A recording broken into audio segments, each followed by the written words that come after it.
Alors, bonjour tout le monde, bienvenue dans cette édition du Web Journal de Radio-Québec, édition du 1er août 2021. On va parler aujourd'hui brièvement de la manifestation, des manifestations, de la mobilisation qui se poursuit en France et en Italie, mais la France qui est devenue essentiellement le nouveau front dans cette troisième guerre mondiale, si on pourrait dire, hein. On est à la croisée des chemins, je l'ai déjà expliqué. Et dans la Troisième Guerre mondiale, c'est un front, c'est un conflit multiforme, complexe, asymétrique, qui implique toutes sortes d'opérations. C'est pas seulement militaire, c'est informationnel, politique, psychologique, c'est même, il y a du spirituel là-dedans.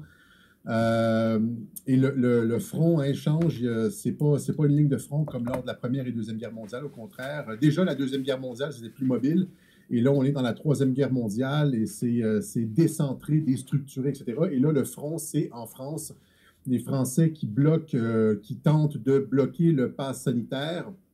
Alors, c'est la France qui est au cœur du combat contre la tyrannie techno-sanitaire présentement. Hein. C'est comme si, tu sais, souvent, il y a une invasion à quelque part, et puis là, faut se battre à cet endroit-là. Mais c'est ce qui se passe en France. La France est en train de, je veux dire, déterminer en partie l'issue du conflit. Hein.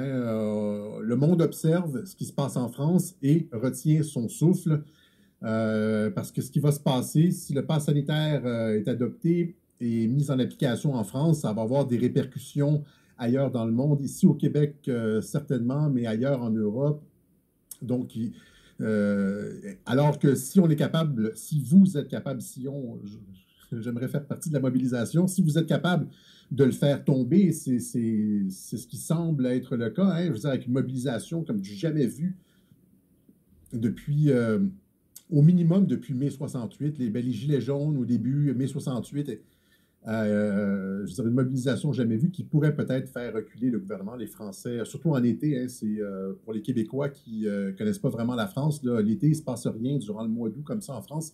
Normalement, c'est mort, tout le monde est au chalet. Je veux dire, tout le monde est à la plage, etc. Mais là, c'est la mobilisation. Voilà. Alors, c'est un peu comme le débarquement de 1944. On retient notre souffle et il faut que vous soyez en mesure de briser le pass sanitaire en France. Voilà. Alors, donc, je vais brièvement aborder ça. J'ai dit pas mal ce que je voulais dire, mais j'ai quelques petits mots de plus. Donc, on va parler aussi de la vaccination qui va vraiment pas bien. Hein. On nous avait dit que c'était le passeport pour la liberté, alors que ce n'est rien du tout. Hein, c'est, je veux dire, l'immunisation est déjà disparue. Alors, il va falloir se faire soit réinjecter, soit porter un masque, soit ramener les gestes barrières, etc. Vous comprenez? C'est-à-dire qu'ils nous ont menti encore une fois. C'était censé être le masque, la liberté. Après ça, je veux dire, le défi 28 jours, on a eu plusieurs trucs comme ça au Québec. Si on est capable d'être discipliné, on va être capable de battre le virus. Ça n'a jamais été le cas. Ça ne sera jamais le cas. C'est un virus qui est là pour rester, on le sait. C'était censé être la vaccination. Ce n'est pas du tout la vaccination. Donc, ils nous ont menti une xème fois. C'est en train de, ce qui est intéressant, c'est qu'on est en train de le voir. Et là, ce qui va se passer, c'est qu'en essayant d'étirer la sauce comme ça, hein, en appelant une 12e fois au loup, en criant une 12e fois au loup, les gens vont commencer à se poser des questions. On gagne des 2-3%, hein, des 2-3%, 2-3%. Quand ils ont imposé le masque, je l'ai déjà dit, quand ils ont imposé le masque aux enfants à l'école, ils ont perdu des gens qui adhéraient à leurs propos. Et là, si on doit se refaire vacciner à vie contre ce virus-là, puis c'est un processus continu, ça aussi, ça va réveiller des gens. Et c'est comme ça que, c'est comme ça qu'on y arrive finalement. Des gens qui donnaient la chance aux coureurs, au gouvernement, je veux dire, finalement, retirent leur bille du jeu, disent non, non, non, je ne donne plus mon accord à ce qui est en train de se passer, etc. Alors, vaccination en déroute. Généralement, je parle un peu moins de COVID et de détails comme ça parce qu'il y a beaucoup de. Il y a déjà, j'en parlais beaucoup l'année dernière. Il y a beaucoup maintenant de chroniqueurs et de médecins qui parlent de ça. Et donc, pour moi, ça devient moins pertinent d'aller dans les détails de tout ça. Mais aujourd'hui, je vais faire une exception. Vous savez, comme il y a Sylvano Trotta, il y a tous ces médecins en France, Henri Oncaude, Louis Fouché, bon, Perron et tout ça. Donc, il y a beaucoup de commentateurs sur la COVID et beaucoup d'informations très, très, très pertinentes de personnes beaucoup mieux outillées que moi pour en parler. Donc, c'est pour ça que les gens se posent des questions des fois, comment ça se fait que tu parles moins de COVID, etc. Parce qu'il y a déjà beaucoup d'informations sur le net. Et on va terminer finalement avec une, euh, une nouvelle analyse qui vient appuyer la position de Radio-Québec sur la continuité de gouvernement aux États-Unis. Il y a ce texte qui a été pondu sur les réseaux sociaux, hein, comme dans un blog, qui explique avec énormément de sources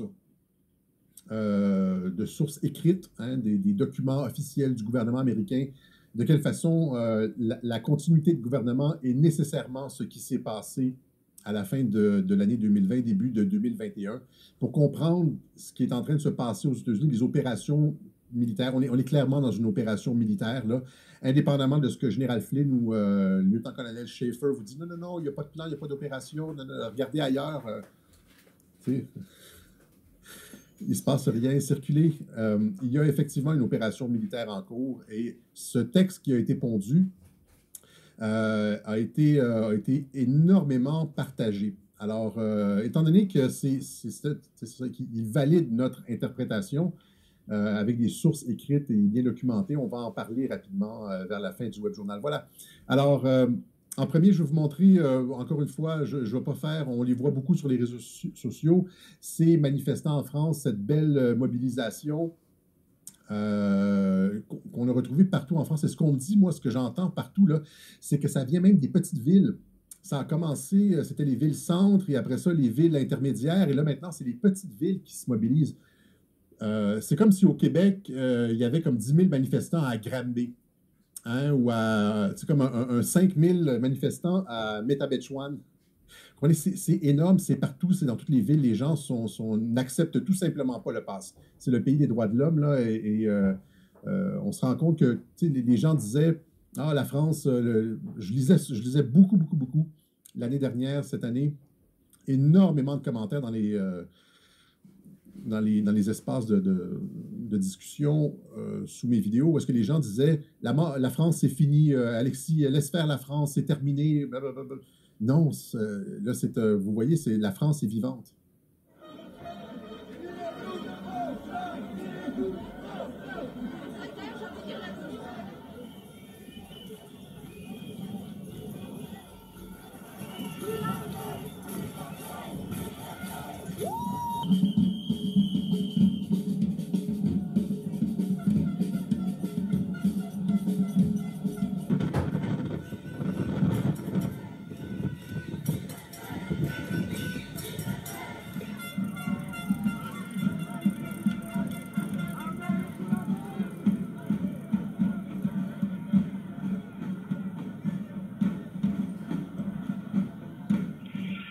Il y a au moins 2000 personnes ici autour de cette place. Là, ce qui est intéressant avec ce clip-là ici, c'est qu'on montre, vous avez en haut, vous avez une vue en plongée sur les manifestants. Et en bas, vous avez le reportage de BFM TV, c'est-à-dire qu'il se situe au niveau de la rue avec une caméra qui ne permet pas de voir plus qu'une vingtaine, une trentaine de personnes. Vous comprenez? C'est totalement délibéré pour torpiller. Il disait qu'il y avait à peu près 200 000 manifestants, alors que c'était plus près probablement du 4 ou du 5 millions de manifestants en France. Toutes les villes confondues, là. Et regardez le truc journalistique de mettre la caméra à ras le sol. À ras le sol. En bas, là, la bande du bas, c'est BFM TV. Ils placent la caméra à ras le sol, ce qui nous permet juste de voir une vingtaine, une trentaine de personnes. Et ils disent ils sont pas plus de 2000. Mais quand on regarde une vue en plongée, ça c'est la bande du haut, vous voyez l'ensemble de la foule et ça couvre des centaines, voire des centaines de mètres, voire des kilomètres aux alentours. Juin 1940, lieu du départ de cette manifestation, c'est une manifestation très politique parce que les mouvements de Florian Philippot, les Patriotes...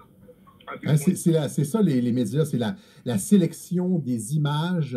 Ils sont capables de manipuler les gens juste avec les images parce que les gens se questionnent pas plus que ça. Hein? Alors, juste en sélectionnant les images, juste en sélectionnant un titre accrocheur, ils sont capables de manipuler l'opinion Même si le titre souvent dit exactement le contraire de ce qu'il y a dans le texte, et c'est comme ça qu'ils se couvrent.